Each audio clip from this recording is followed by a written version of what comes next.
ఓకేనా? Hi friends, నేను కొత్తగా బిజినెస్ స్టార్ట్ చేశానండి.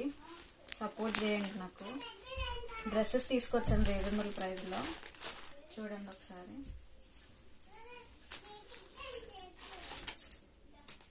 వైట్ అయితే మీకు 1500 అలా చెప్తున్నారు. Roman silk.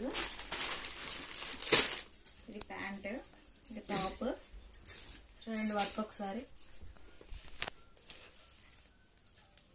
All over work వస్తుంది. లైనింగ్ కూడా వస్తుంది. దీనికి లైనింగ్ కూడా వస్తుందండి. And pant same colour, crepe lining. దీనికి కూడా లైనింగ్ వస్తుంది. దీనికి కూడా లైనింగ్ వస్తుంది.